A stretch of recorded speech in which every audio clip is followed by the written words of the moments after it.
paz de Jesus, Bíblia todo dia. Desafio de ler a Bíblia em um ano.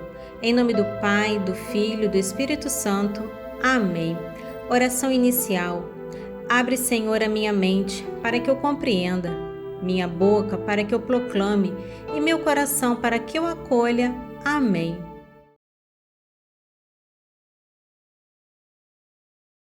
O resumo do capítulo 14 de Samuel, nós vamos ver Joabe, que percebe que o coração do rei Davi ainda se inclina por Absalão, embora este esteja exilado há 3 anos. Para estimular Davi a trazê-lo de volta, Joabe envia uma mulher sábia de Tecoa ao rei, com uma história inventada, semelhante à que Natã usou para confrontar Davi anteriormente. Depois nós vamos ver o desenrolar dessa história. E algo importante neste capítulo que fala sobre reconciliação. Davi permite que Absalão retorne, mas não o recebe de coração logo no início. Essa frieza contribui para o ressentimento que crescerá em Absalão nos capítulos seguintes. A atitude de Joabe mostra um zelo político, mas não necessariamente espiritual. A parábola da mulher de Tecoa aponta para a misericórdia divina, que não deseja manter o banido afastado. Porém, o coração humano, ferido e desconfiado, tem dificuldade de perdoar plenamente. Vamos à leitura. 2 Samuel, capítulo 14. Joabe, filho de Sárvia, percebendo que o coração do rei se voltava de novo para Absalão, mandou vir de Ticuia uma mulher habilidosa e disse-lhe: Põe-te de luto, toma vestes de luto e não te unjas, para pareceres uma mulher que chora um morto há muito tempo. Virás então ter com o rei e lhe falarás assim e assim. E Joabe sugeriu-lhe o que ela deveria dizer. A mulher veio, pôs de Ticuia e apresentou-se ao rei. Lançou-se por terra e prostrou-se dizendo: Salva-me, ó rei, salva-me. O rei disse-lhe: Que tens? Ai de mim, disse ela, sou uma viúva, meu marido morreu.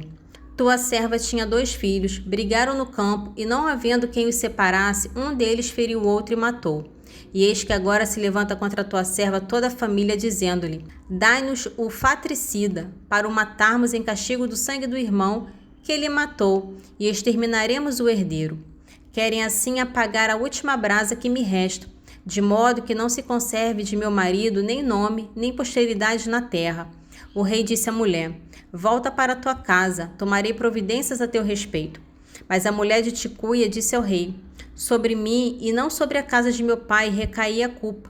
O rei e seu trono serão inocentes. O rei disse-lhe: Se alguém te ameaçar, traze-o à minha presença e ele não te incomodará mais. Ela juntou: Queira o rei lembrar-se do Senhor seu Deus, para que o vingador do sangue não agrave a desgraça matando meu filho. Pela vida de Deus, disse ele, não cairá um só cabelo da cabeça de teu filho.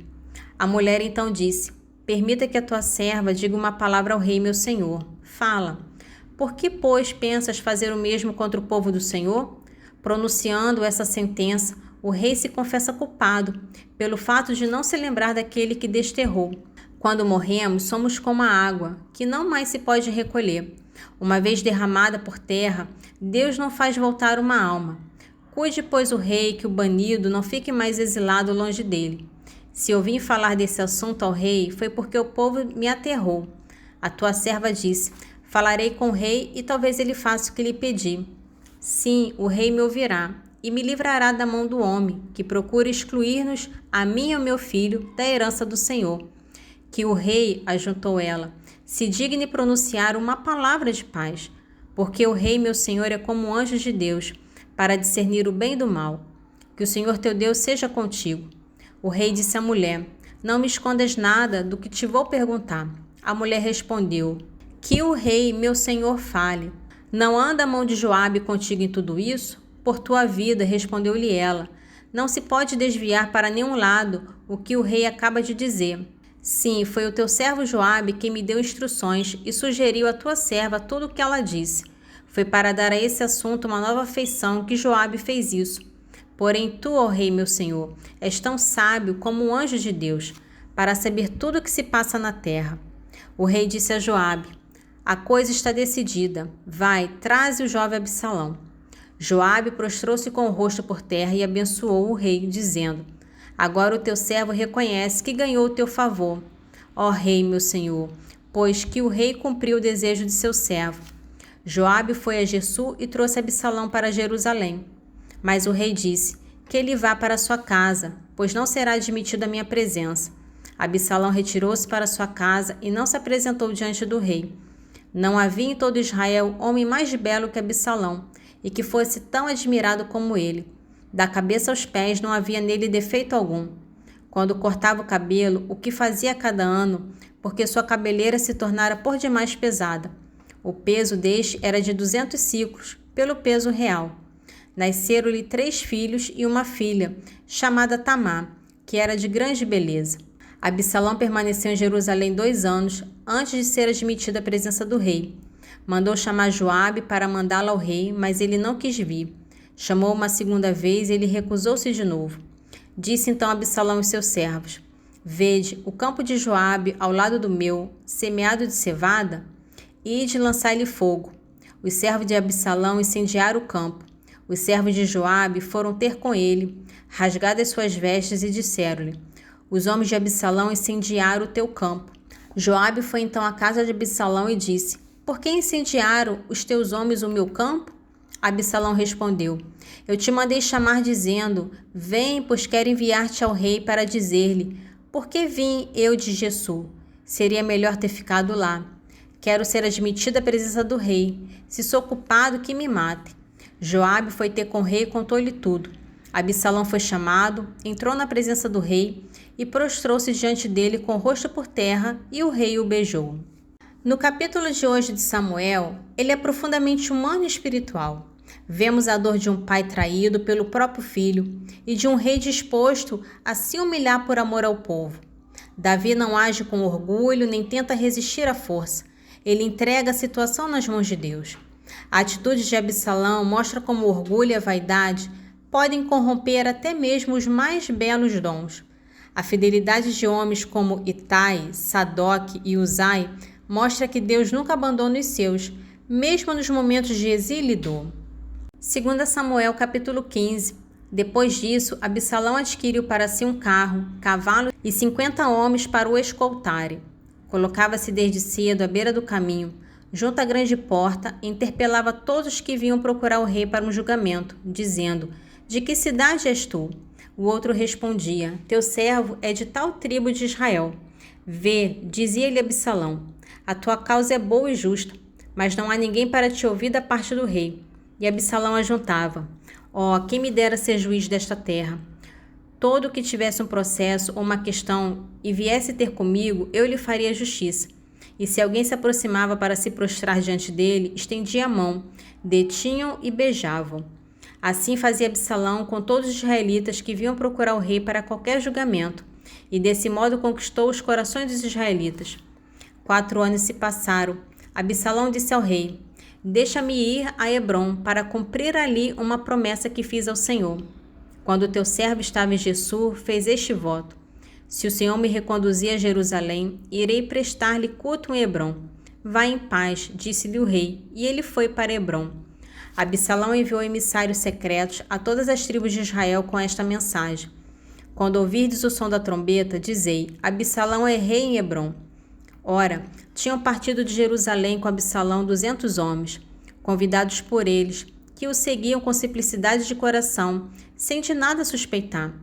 Enquanto oferecia os sacrifícios, Absalão mandou chamar também Actofel, Gilonita, conselheiro de Davi, à sua cidade de Gilo, e assim a conjuração se fortificava e se tornava cada vez mais numerosa em torno de Absalão.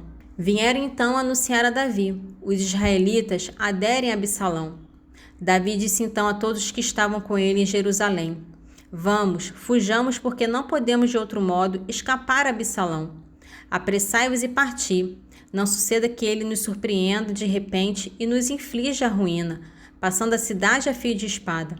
Os servos do rei disseram-lhe: Faça-se como ordenar o rei, meu senhor, somos teus servos. O rei partiu a pé com toda a sua família, mas deixou 10 concubinas para guardar o palácio. O rei saiu, pois, a pé com todos os seus servos e se detiveram na última casa. Todo o seu exército desfilava ao seu lado, os cereteus, os feleteus e todos os geteus, em número de 600 homens que o tinham seguido desde Gate, todos marchavam diante do rei. O rei disse a Etai o geteu: Por que vens também tu conosco? Volta e fica com o novo rei, pois és um estrangeiro e mesmo um exilado de tua terra. Chegastes ontem e hoje vou fazer que andes errantes conosco, não sabendo eu mesmo aonde vou? Volta, toma os teus contigo e que o Senhor seja misericordioso e fiel para contigo. Mas Etai respondeu ao rei: Pela vida do Senhor e pela vida do rei, meu senhor. Onde estiver o meu senhor e rei, lá estará também o teu servo, tanto para a morte como para a vida.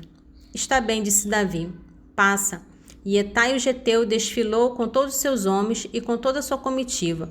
E estando o rei junto de Cedron, enquanto desfilava, o povo diante dele, tomando o caminho da oliveira do deserto, toda a terra chorava em alta voz. Veio também Sadoque com todos os seus levitas, trazendo a arca da aliança de Deus. Depuseram-na enquanto Abiatar subia e até que tivesse passado todo o povo que tinha saído da cidade. Disse então o rei de Sadoque: Reconduz a arca de Deus à cidade. Se eu achar graça aos olhos do Senhor, ele me reconduzirá e me fará revê-la, bem como o lugar de sua habitação. Mas se disser que não quer mais saber de mim, eis-me aqui, faça de mim o que lhe aprouver. O rei disse então a Sadoque: Vede, tu e Abiatar, voltai em paz para a cidade com Aquimaás, teu filho, e Jonatas, filho de Abiatar. Eu vou arrastar-me pelas campinas do deserto, esperando que me mandeis notícias. Sadoque e Abiatar reconduziram, pois, a arca de Deus para Jerusalém e lá ficaram. Davi subiu chorando o Monte das Oliveiras, cabeça coberta e descalço. Todo o povo que o acompanhava subia também chorando, com a cabeça coberta. Foi anunciado a Davi que Actofel estava também entre os conjurados de Absalão. Davi disse: Fazei que se frustrem, ó Senhor, meu Deus, os desígnios de Actofel. Ora, chegando Davi ao cume do monte, no lugar onde se adorava a Deus, veio-lhe ao encontro Cusai, o araquita, com a túnica em farrapos e a cabeça coberta de pó. Davi disse-lhe: Se vieres comigo, serás um peso para mim. Mas se voltares à cidade e disseres a Absalão: Eu quero ser, ó rei, teu servo, como fui outrora, servo de teu pai, doravante sirvo a ti. Então desconcertarás a meu favor o desígnio de Aquitofel. Terás lá contigo o sacerdote Sadoque e Abiatar, a quem comunicarás tudo o que souberes do palácio real. Com eles estão os seus 2 filhos, Aquimaás, filho de Sadoque, e Jonatas, filho de Abiatar. Por eles me transmitirei tudo o que ouvirdes. E Cusai, amigo de Davi, voltou para a cidade, no momento em que Absalão fazia sua entrada em Jerusalém. Hoje, no Evangelho de João, nós vamos ver a cura do filho do oficial real. Esse episódio nos apresenta uma fé que cresce a partir da escuta e se fortalece na confiança. O oficial do rei, provavelmente um homem com influência, se faz humilde diante de Jesus, buscando a cura para o seu filho. Ele não exige provas imediatas, mas confia na palavra do Senhor. Jesus o provoca: se não virdes sinais, não acreditais. No entanto, diante da insistência do pai, Jesus não vai até o menino, mas dá-lhe a palavra da vida: teu filho vive. A grandeza deste homem está em acreditar antes de ver. Ele não viu o milagre acontecer, mas partiu confiando. Sua fé foi recompensada e contagiou toda a sua casa. Vamos à leitura. Evangelho de João, capítulo 4, dos versículos 43 ao 54. Passados 2 dias, Jesus partiu para a Galiléia. Ele mesmo havia declarado que um profeta não é honrado na sua pátria. Chegando a Galiléia, acolheram-no os galileus, porque tinham visto tudo o que fizera durante a festa em Jerusalém, pois também eles tinham ido à festa. Ele voltou, pois, a Caná da Galiléia, onde transformara água em vinho. Havia então em Cafarnaum um oficial do rei, cujo filho estava doente. Ao ouvir que Jesus vinha da Judéia para a Galiléia, foi a ele e rogou-lhe que descesse e curasse seu filho, que estava prestes a morrer. Disse-lhe Jesus: Se não virdes milagres e prodígios, não crede. Pediu-lhe o oficial: Senhor, desce antes que meu filho morra. Vai, disse-lhe Jesus, o teu filho está passando bem. O homem acreditou na palavra de Jesus e partiu. Enquanto ia descendo, os criados vieram-lhe ao encontro e lhe disseram: Teu filho está passando bem. Indagou então deles a hora em que se sentira melhor. Respondeu-lhe: Ontem, à 7ª hora, a febre o deixou. Reconheceu o pai ser a mesma hora em que Jesus dissera: Teu filho está passando bem. E creu tanto ele como toda a sua casa. Esse foi o segundo milagre que Jesus fez, depois de voltar da Judéia para a Galiléia. Hoje vamos dar início ao Salmo 50. Ele revela a alma quebrantada de um homem que caiu, mas não deseja permanecer no erro. Davi não esconde sua culpa. Ele a reconhece e a coloca diante de Deus, pedindo perdão não com desculpas, mas com um coração nu e humilde.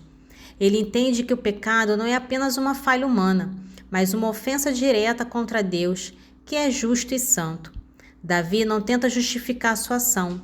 Ele se coloca em súplica e confia na misericórdia divina como sua única esperança de restauração. A frase "Eis que nasci na culpa" mostra a consciência da fragilidade humana, não como desculpa, mas como realidade a ser redimida. Deus deseja a verdade no coração, ou seja, um arrependimento profundo e sincero, que abre espaço para a ação da graça e da sabedoria. Salmo capítulo 50, dos versículos 2 a 8. Quando o profeta Natã foi encontrá-lo após o pecado de Betsabé, tende piedade de mim, Senhor, segundo a vossa bondade, e conforme a imensidade de vossa misericórdia, apagai a minha iniquidade. Lavai-me totalmente de minha falta e purificai-me de meu pecado. Eu reconheço a minha iniquidade. Diante de mim está sempre o meu pecado. Só contra vós pequei. O que é mal fiz diante de vós. Vossa sentença assim se manifesta justa, e reto o vosso julgamento. Eis que nasci na culpa, minha mãe concebeu-me no pecado. Não obstante, há mais a sinceridade de coração. Infundi-me, pois, a sabedoria no mais íntimo de mim. O resumo de Provérbios vai nos alertar: assim como o metal é provado pelo fogo, o coração do ser humano é provado pelos elogios que recebe. Muitos se perdem com a vanglória. Saber acolher elogios com humildade é uma prova do caráter. Também vai destacar que a tolice é profundamente enraizada no insensato e que nem mesmo os castigos duros o fazem mudar. É um apelo à busca pela sabedoria antes que seja tarde. Os versículos finais, nós somos chamados a ser responsáveis com o que nos é confiado, seja um rebanho, um campo ou uma família. O texto valoriza o trabalho simples, constante, atento. Ele mostra que a verdadeira segurança está no cuidado fiel do que temos, não em acúmulo passageiro de riquezas. Provérbios capítulo 27, dos versículos 21 ao 27. Há um crisol para a prata, um forno para o ouro. Assim um homem é provado pela sua reputação. Ainda que pisasses o insensato num triturador, entre os grãos, com um pilão, sua loucura não se separaria dele. Certifica-te bem do estado do teu gado miúdo. Atende aos teus rebanhos, porque a riqueza não é eterna e a coroa não permanece de geração em geração. Quando se abre o prado, quando brotam as ervas, uma vez recolhido o feno das montanhas, tens ainda cordeiros para te vestir e bodes para pagares um campo. Leite de cabra suficiente para teu sustento, para o sustento de tua casa e a manutenção das tuas servas. Oração final. Senhor, te louvo e agradeço, porque deixastes tua palavra viva no meio de nós. Que as tuas palavras fiquem guardadas em meu coração e que eu seja testemunha viva do vosso Evangelho. Amém. Em nome do Pai, do Filho e do Espírito Santo. Amém.